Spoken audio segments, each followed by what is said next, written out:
ஆன்மீக அன்பர்கள் அனைவருக்கும் வணக்கம். நாம் நம்மளுடைய சேனலில் தொடர்ந்து நிறைய சுவாரஸ்யமான ஆன்மீகம் சார்ந்த தகவல்களை தாங்க பார்த்துட்டு வந்துட்டு இருக்கோம்.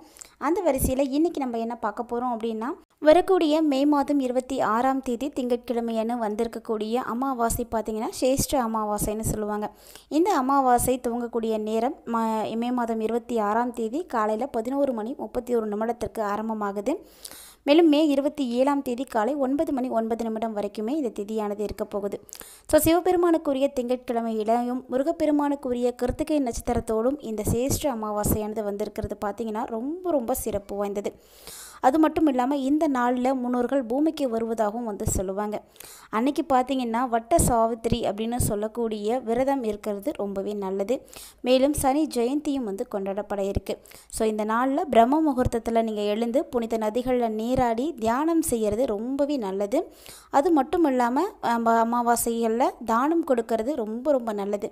ஸோ தானம் கொடுக்கறதுனால அளவற்ற அருளானது நமக்கு கிடைக்கும். அது இல்லாமல் இந்த சேஷ்ட அமாவாசை அப்படின்றது முன்னோர்கள் பூமிக்கு வரக்கூடிய ஒரு நாள் அப்படின்றதுனால அன்றைய தினம் பித்ருக்களுக்கு பூஜை செய்கிறதோ அல்லது பித்ரு தோஷ சாந்தி செய்கிறதோ ரொம்பவே முக்கியமானது. ஸோ இந்த நாளில் செய்யக்கூடிய தர்ப்பணம் பித்ரு பூஜை இதனால் முன்னோர்களுடைய ஆன்மா சாந்தி அடையுமா. ஸோ முன்னோர்களுடைய ஆன்மா நம்மளை வாழ்த்தக்கூடிய அளவுக்கு நமக்கு அருள் கிடைக்கும். ஸோ அவங்க நமக்கு வாழ்த்தும் பொழுது நமக்கு இருக்கக்கூடிய பித்ருதோஷ பாதிப்புகள் எல்லாமே குறைந்து துன்பங்கள் நீங்கிறதுக்கு ஆரம்பிக்கும்.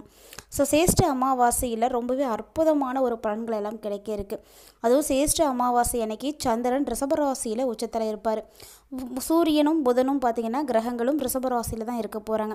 அதாவது பார்த்திங்கன்னா கிரகங்களுடைய ராஜா ராணி மற்றும் இளவரசர் இந்த 3 பேருமே ஒரே ராசியில் தான் இருக்க போகிறாங்க. மேலும் இதெல்லாம் பார்த்திங்கன்னா திருமண வாழ்க்கைக்கு ரொம்பவே உகந்ததாக இருக்கும்.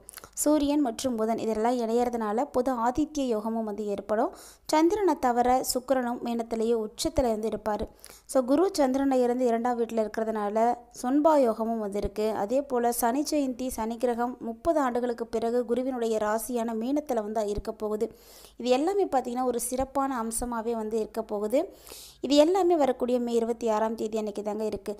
ஸோ இந்த நாள் பார்த்திங்கன்னா ரொம்ப அதி அற்புதமான ஒரு அமாவாசை அப்படின்னு சொல்லலாம். கண்டிப்பாக அமாவாசையை மிஸ் பண்ணாமல் வழிபாடு செய்யுங்க. இவ்வளவு சிறப்புமிக்க அமாவாசைக்கு அப்புறமா நிகழக்கூடிய கிரக மாற்றங்களானது கட்டாயமாக ரிஷபராசினியர்களுடைய வாழ்க்கையிலையும் நல்ல ஒரு மாற்றங்களை தாங்க ஏற்படுத்தி கொடுக்கும். ஸோ என்ன மாதிரியான பலன்கள் எல்லாம் ரிஷபராசினியர்களுக்கு கிடைக்க போகுது அப்படின்றத நம்ம தொடர்ந்து பார்க்க இருக்கோம். மேலும் இந்த மாதம் உங்களுக்கு சிறப்பாக இருக்க செய்யக்கூடிய எளிமையான வழிபாட்டு முறைகளும் இந்த பதிவில் இருக்கிறதுனால வீடியோ எங்கேயுமே முழுமையாக பார்த்து பயன்பெறுங்க. ஸோ ரிஷபராசி என்பவர்களுக்கு பார்த்திங்கன்னா இந்த காலகட்டங்கள் ரொம்பவே அருமையாக இருக்குது. அதுவும் அமாவாசைக்கு அப்புறமா பார்த்திங்கன்னா உங்களுக்கு பணத்துக்கெல்லாம் எந்த பிரச்சனையுமே இருக்காது. ஏன்னா பண வரவு அதிகரிக்க ஆரம்பிக்க போகுது. வீட்டில் இருக்கக்கூடியவங்களாலும் சரி அக்கம் பக்கத்தில் இருக்கக்கூடியவங்களாலும் சரிங்க ரிஷபராசி நேயர்களே உங்களுக்கு சின்ன பிரச்சனைகள் அப்படிங்கிறது வரத்தான் செய்யும். ஸோ அதெல்லாம் நீங்கள் பொறுமையாக இருந்தால் தான் ஹேண்டில் பண்ணணும். பொறுமையாக இருக்கிறது ரொம்ப அவசியமானது. இந்த டைமில் உங்களுக்கு ராகு ரொம்பவே சாதகமாக இருக்கிறாரு. அதனால் பார்த்திங்கன்னா உங்களுக்கு எந்த ப்ராப்ளமுமே ஏற்படாது. ஏன்னா எவ்வளோ பெரிய பிரச்சனை வந்தாலுமே அதை சமாளிக்கக்கூடிய மன உறுதி உங்கள்கிட்ட அதிகமாகுமே தவிர எப்போதும் எதையும் பார்த்து நீங்கள் பயந்தோ ஒதுங்கியோ போக வேண்டிய அவசியமே கிடையாது. ஸோ இந்த டைமில் உங்களுக்கு சுக்கிரனும் பார்த்திங்கன்னா கூட சாதகமாக இருக்கிறார். இதெல்லாம் ரொம்ப ப்ளஸ் பாயிண்ட் அப்படின்னு சொல்லலாம். ஏன்னா சுக்கிரனும் சாதகமாக இருக்கும் பொழுது உங்களுக்கு புதுசாக ஆடை ஆபரணங்களுடைய சேர்க்கைகள்லாம் இருக்குது. அழகு ஆடம்பரம் செல்வாக்கு இது எல்லாத்துக்கும் அதிபதியாக இருக்கக்கூடிய சுக்கிரன் உங்களுக்கு சாதகமாக இருக்கும் பொழுது ரொம்ப நல்ல பலன்கள் கிடைக்கும். அதோடு பார்த்திங்கன்னா இந்த காலகட்டங்களில் உங்களுக்கு அடுத்தடுத்து நல்ல விஷயங்கள் ஏதாவது நடந்துகிட்டே தாங்க இருக்கும். அதுவும் பார்த்திங்கன்னா வைகாசி மாதம் 15ஆம் தேதிக்குள்ளே எந்த ஒரு விஷயம் நீங்கள் செய்யணும்னு நினைக்கிறீங்களோ அதுவும் நல்ல விஷயம் செய்யணும்னு நினைக்கிறீங்களோ அதெல்லாம் செஞ்சு முடிச்சிடுங்க. ஏன் அப்படின்னா இந்த டைமில் உங்களுக்கு பின்னாடி ஒரு சில பிரச்சனைகளை நீங்கள் எதிர்கொள்ள வேண்டிய சூழ்நிலைகள் எல்லாம் உருவாக போகுது. அதனால் முன்னாடியே நீங்கள் எச்சரிக்கையாக இருந்துக்கிறது ரொம்பவே நல்லது அப்படின்னு சொல்லலாம். அதாவது உங்களுக்கு மாதத்தினுடைய பிற்பாதியில் எப்படி இருக்குன்னா கொஞ்சம் மந்தமான போக்கு தான் காணப்படுது. அதனால் எந்த வேலையுமே உங்களால் உடனடியாக வெற்றிகரமாக நடத்தி முடிக்க முடியும் அப்படின்னு சொல்லவே முடியாது. ஸோ அதுக்காக நீங்கள் அப்போ சிரமப்படுறதுக்கு பதிலாக முன்னாடியே செஞ்சு முடிக்கிறது ரொம்ப நல்லது தாங்க. அதனால் கண்டிப்பாக முன்னாடியே முடிச்சுக்கோங்க. ஏன்னா உங்களுக்கு அடுத்தடுத்து செய்யக்கூடிய விஷயங்களில் உடனடியான வெற்றிகள் தான் கிடைக்காதே தவிர ஆனால் வேறு எந்த வகையிலையும் பிரச்சனை ஏற்படாது. ஸோ அதனால் பயப்பட தேவையில்லை. குடும்பத்தை பொறுத்த வரைக்கும் உங்களுடைய ஃபேமிலியிலையுமே உங்களுக்கு சந்தோஷம் அப்படின்றது அதிகமாகவே கிடைக்கும். குறிப்பாக கணவன் மனைவிக்குள்ளே இருந்து வந்த அத்தனை விதமான கருத்து வேறுபாடுகளும் சரியாகக்கூடிய ஒரு தருணமாக தான் உங்களுக்கு இருக்குது. மேலும் சொல்லப்போன ரிஷபராசி நேயர்களுக்கு வரக்கூடிய நாட்களில் சுப செலவுகள் அப்படின்றது அதிகமாகவே இருக்கும். மேலும் இந்த காலகட்டங்களில் நீங்கள் போகக்கூடிய நீண்ட தூர பயணங்களானது நல்லபடியாக முடியறதுக்கு வாய்ப்பு இருக்குங்க. ஏன் சொல்லப்போனால் நேரங்காலம்லாம் பார்க்காம நீங்கள் வந்து வேலை செய்ய வேண்டி இருக்குங்க. நல்லா உழைக்க வேண்டி இருக்கும். நீங்கள் எந்த வேலை செய்கிறீங்களோ, எந்த வேலைகளை நீங்களே வந்து செய்துக்கணும் அப்படின்னு நினைக்கிறீங்களோ அது எல்லாமே உங்களுக்கு நல்லது தான். ஸோ யாரையுமே நம்பி எப்போதும் எந்த வேலையும் ஒப்படைக்காதீங்க. முடிஞ்ச அளவுக்கு எல்லாமே வந்து நீங்களே செய்கிறதுக்கு பார்த்தீங்க அப்படின்னா உங்களுக்கு எல்லாமே வந்து நிறைய ஆதாயம் வந்து கிடைக்கும். அதிகாரிகள்கிட்ட பேசுகிறீங்க அப்படின்னா கொஞ்சம் பொறுமையாக வந்து பேசுங்க. அவங்கள்ட்ட வந்து எந்த மாதிரி பேசுனா நம்மளுடைய காரியத்தை சாதிக்க முடியுமோ அப்படி வந்து பேசணும். எல்லாருக்கிட்டையுமே வந்து கோபப்பட்டோ அதிகாரத்தை வந்து செலுத்துகிறோம் அப்படின்னாலுமே அதெல்லாம் வந்து ரொம்ப ரொம்ப கெட்ட பழக்கம். அதனால் அதையெல்லாம் வந்து தவிர்த்துக்கோங்க. எந்த டைமில் நீங்கள் எப்படியெல்லாம் இருக்கணும்னு முயற்சி பண்ணுறீங்களோ அப்படியெல்லாம் வந்து வாழ முடியும். அது எல்லாத்துக்குமே சின்ன சின்ன அட்ஜஸ்ட்மெண்ட்டு தான் வந்து உங்களுக்கு தேவைப்படுது. பெரிய லெவலில் உங்களுக்கு எந்த ப்ராப்ளமுமே இருக்காது. ஏன்னா கிரக அமைப்புகள் எல்லாமே வந்து சூப்பராக இருக்குது. அதனால் ரிஷபராசி நேயர்களுக்கு இந்த அமாவாசைக்கு அப்புறம் பார்த்தீங்கன்னா நிறைய வகையில் வந்து முன்னேற்றம் இருக்கும். அதுவும் தொழில் வியாபாரம் செய்யக்கூடியவங்களாம் கண்டிப்பாக முன்னேற்றம் வந்து பார்ப்பீங்க. இனி உங்களுக்கு எல்லாமே வந்து முன்னேற்றம் தான். இனி எவ்வளோ பிரச்சனைகளை சந்தித்திருந்தாலுமே கூட இனி எல்லாமே உங்களுக்கு ஏறிமுகம் தான். எல்லாம் நல்லா நடக்கும். புதுசாக நீங்கள் எந்த முயற்சிகள் எடுத்தீங்க அப்படின்னாலுமே கூட அது உங்களுக்கு ரொம்பவே சாதகமாக தான் வந்து முடியும். அதனால் புதுசாக இது செய்யலாமா, நல்லா வருமா அப்படின்லாம் யோசிக்கவே தேவையில்ல. கிரக அமைப்புகள் சரியாக இருக்கும் பொழுது நீங்கள் சின்னதாக ஒரு மூமெண்ட் பண்ணிங்கனாவே போதும், எல்லாமே வந்து சூப்பராக இருக்கும். அது இல்லாமல் இந்த டைமில் எல்லா கிரகங்களுமே உங்களுக்கு தான் சாதகமாக இருக்குது. ஸோ ரிஷபராசி நேயர்களில் பார்த்தீங்க அப்படின்னா கண்டிப்பாக சூப்பரான ஒரு பலன்களை பார்க்க முடியுங்க. கட்டாயமாக நல்ல ஒரு அமைப்பு உங்களுக்கு வந்து இருக்குது. அதனால் பயப்படாதீங்க. உங்களுடைய வியாபாரத்தை விரிவுபடுத்தணும் அப்படின்னு நினைக்கிறீங்கன்னா அதுக்கு ஏதாவது லோன் வேணும் அப்படின்னா கூட நீங்கள் தாராளமாக வந்து பேங்க்குக்கிட்ட போய் அப்ரோச் பண்ணுங்கள். ஏன்னா வங்கி கடன் உங்களுக்கு எளிமையாக வந்து கிடைக்கும். வங்கியினால் உங்களுக்கு நிறைய அனுகூலங்கள் வந்து ஏற்பட போகுது.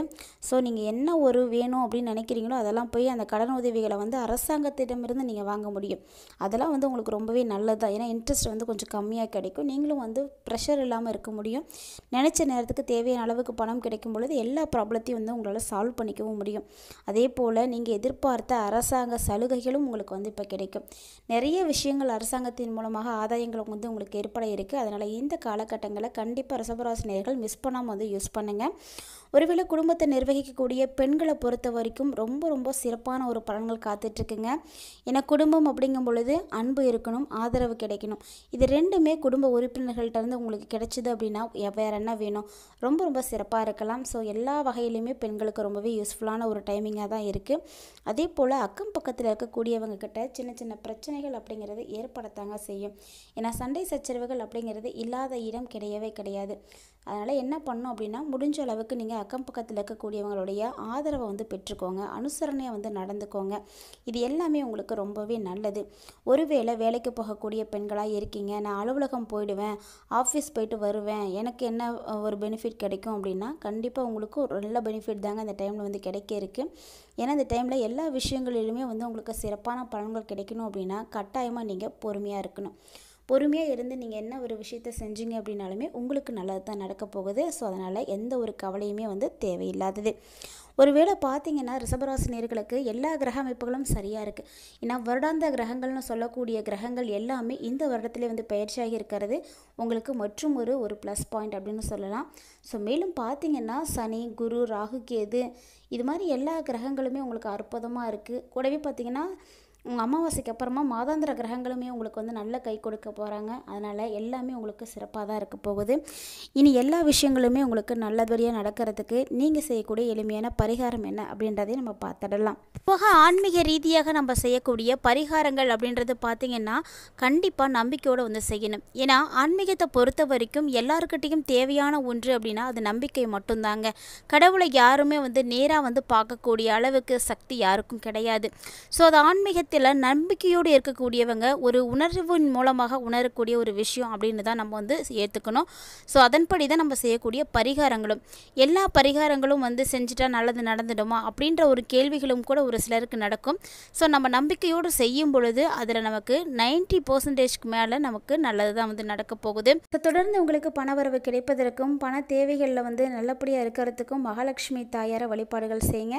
மகாலட்சுமி தாயாரை போற்றி போற்றி அப்படின்ற இந்த அருமையான மந்திரத்தை தவறாமல் வந்து கமெண்ட் பண்ணுங்கள். கண்டிப்பாக அவங்களுடைய ஆசைகள் கிடைத்து பணத்திற்கு எந்த ஒரு பற்றாக்குறையும் உங்களுக்கு இருக்காது. ஸோ நம்பிக்கை உள்ளவர்கள் கண்டிப்பாக வந்து கமெண்ட் பண்ணுங்கள், நிச்சயமாக உங்களுக்கு வந்து நடக்கும். இந்த பதிவு போல் நிறைய இன்ட்ரெஸ்டிங்கான தகவல்களை எல்லாம் நீங்கள் பார்க்குறதுக்கு நம்ம சேனலை சப்ஸ்கிரைப் பண்ணிவிட்டு ஃபாலோ பண்ணிக்கோங்க. இது போல் சுவாரஸ்யமான ஆன்மீகம் சார்ந்த தகவல்களோட மற்றொரு தலைப்பில் சந்திக்கலாம்.